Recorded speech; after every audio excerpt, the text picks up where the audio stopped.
When touring came to an abrupt end in 2020, artists were unaware of their fate. Ticket sales from tours and live shows, one of the most significant revenue streams for musicians in the modern music industry, have collapsed pretty much overnight.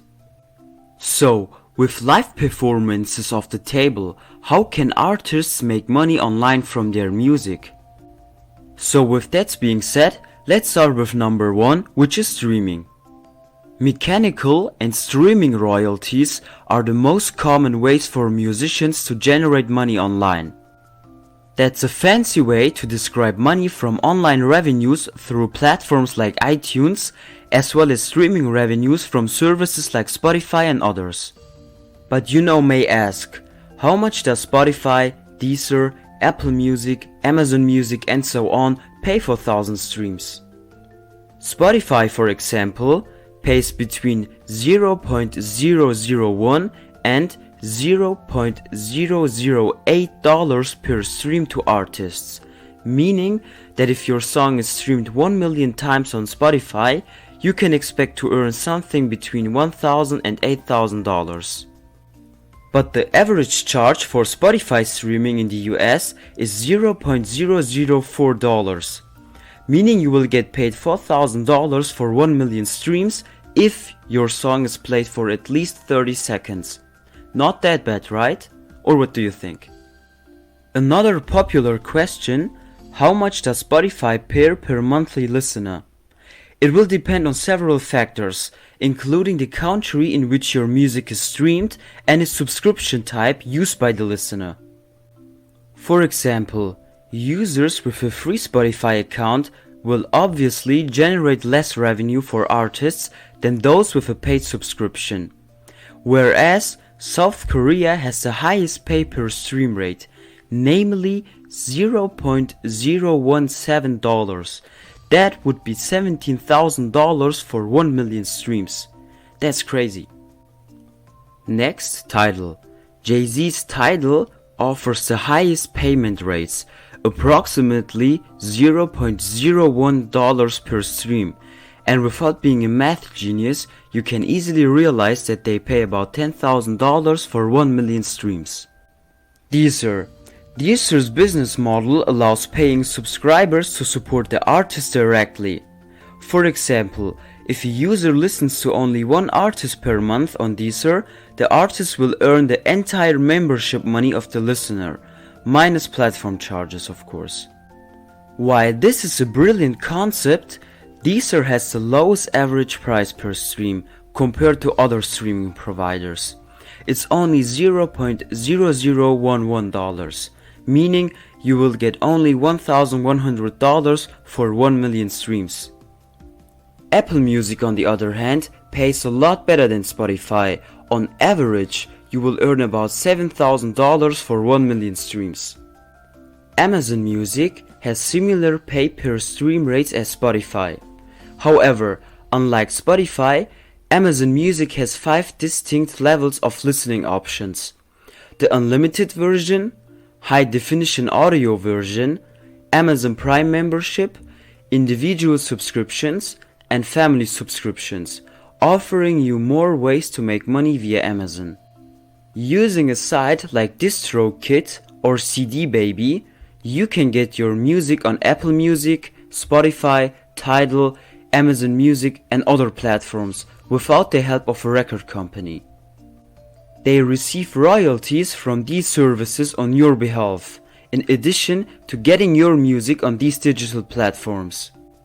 Most streaming sites pay pennies per stream, but they have millions of consumers who may find your music via playlists and other ways. Services such as iTunes will take up to 30% of your revenues. Overall, album sales generate more cash. So now, let's switch to number 2, performance royalties from radio. We briefly covered mechanical and streaming royalties before. But those aren't the only royalties available to you as a music copyright holder. To begin, if you are a songwriter, make sure you have registered with a performance rights organization, PRO, for performance royalties.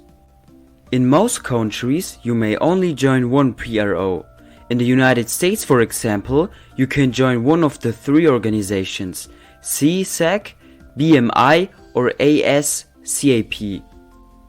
CSAC is an invitation-only organization, unlike BMI, and ASCAP are accessible to all songwriters. It's understandable if you're asking why we are talking about performance royalties for internet income sources. However, live concerts at venues are not the only method PROs pay their artists. They also pay artists for terrestrial radio plays, satellite radio plays, and mobile phone ringback tones.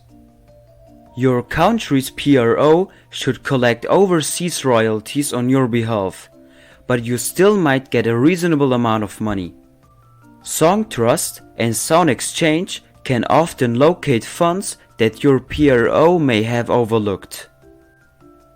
Number 3. YouTube and Twitch ad revenues. Tips and ad revenues from your YouTube videos are unlikely to pay much unless you have a high CPM and a large number of views, but placing advertisements on the videos that you want to publish anyway can build up to a pleasant small revenue stream. But unlike YouTube, where you need 1000 subscribers and 4000 watch hours to get monetized, Twitch makes it simpler to monetize, but there are some disadvantages. Twitch primarily supports live streaming, and there have been reports of them muting footage or playing stock music over live performances due to concerns about gaining the rights to use such music. Fans may still like watching and playing online games with you. Number 4. Virtual music lessons. 101 music classes do not require you to be there. Teachers and students can now communicate using video chat platforms such as Zoom or Google Hangouts.